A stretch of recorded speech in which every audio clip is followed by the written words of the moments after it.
اسلام سے پہلے کے حالات دیکھیں نا عورت کے بارے میں، تو حیثیت کیا تھی کہ وہ مردوں کی خواہشات پورا کرنے کے لیے کھلونا تھیں۔ عورتیں دن رات مردوں کی خدمت کرتی، محنت مزدوری بھی عورتیں کرتی، اور جو کچھ کماتی وہ مردوں کو دے دیا کرتی، مگر وہ ظالم مرد ان عورتوں پر کچھ بھی خرچ نہ کیا کرتے، عورتوں کو جانوروں کی طرح مارتے پیٹتے تھے، ذرا ذرا سی بات پر عورتوں کے کان، آنکھ اور ناک کاٹ دیا کرتے تھے، عورتوں کو دردناک سزائیں دے کر قتل کر دیا کرتے۔ باپ کے مرنے کے بعد جس طرح اس کے لڑکے جائیداد کے مالک ہو جاتے تھے، اس طرح اپنے باپ کی بیوی یعنی اپنی ماں کے بھی مالک ہو جاتے تھے۔ معاذ اللہ اپنی ماں کو لونڈی بنا کر رکھتے تھے۔ اللہ اکبر۔ عورتوں کو ان کے ماں باپ، بھائی بہن، شوہر کی میراث میں کوئی حصہ نہیں ملتا تھا۔ عورتیں کسی چیز کی مالک نہیں ہوتی تھیں۔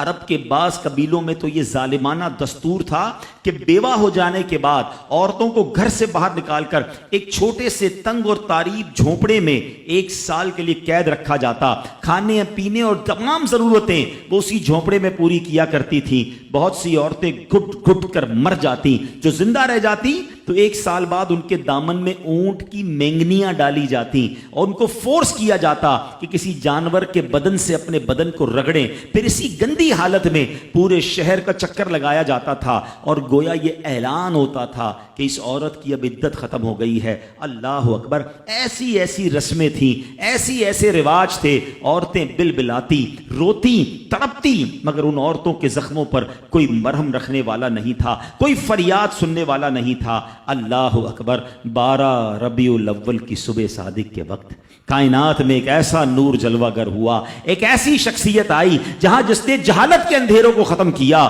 وہاں ساری دنیا کی عورتوں کے لیے ایک ایسے دکھ کا مداوا بن کر آئے۔ نبی پاک علیہ الصلوۃ والسلام ایسے احکامات لے کر آئے، اتنی پیاری شریعت اور مذہب لے کر آئے جس میں اللہ کے دین نے عورتوں کو ایسا مقام عطا کیا کہ سبحان اللہ، عورتوں کی قسمت کا ستارہ چمک اٹھا۔ اسلام کی بدولت ظالم مردوں کے ظلم و ستم سے کچلی اور روندی ہوئی عورتوں کا درجہ اس قدر بلند ہوا کہ عورت معاملات زندگی اور موت کے ہر مرحلے پر عورت کو باوقار مقام حاصل ہوا۔ مردوں کی طرح عورتوں کے بھی حقوق جو ہے وہ بیان کیے گئے، عورتوں کی حفاظت کے لیے احکام خداوندی نازل ہوئے، عورتوں کو مالکانہ حقوق مل گئے، عورتیں اپنے مہر کی رقموں، اپنی تجارتوں، اپنی جائیدادوں کی مالک بنا دی گئیں، اپنے ماں باپ، بھائی بہن، اولاد اور شوہر کی میراثوں کی وارث قرار دی گئیں۔ الغرض وہ عورتیں جو مردوں کی جوتیوں سے بھی زیادہ ذلیل و خوار تھیں، انتہائی مجبور و لاچار تھیں، وہ مردوں کے دلوں کا سکون اور ان کی گھروں کی ملکہ بن گئیں۔ چنانچہ قرآن مجید صاف لفظوں میں خواتین کے، عورتوں کے حقوق بیان کرتے ہوئے ارشاد فرماتا ہے، بسم اللہ الرحمن الرحیم، خلق لکم من انفسکم ازواجا لتسکنوا الیہا وجعل بینکم مودۃ ورحمہ۔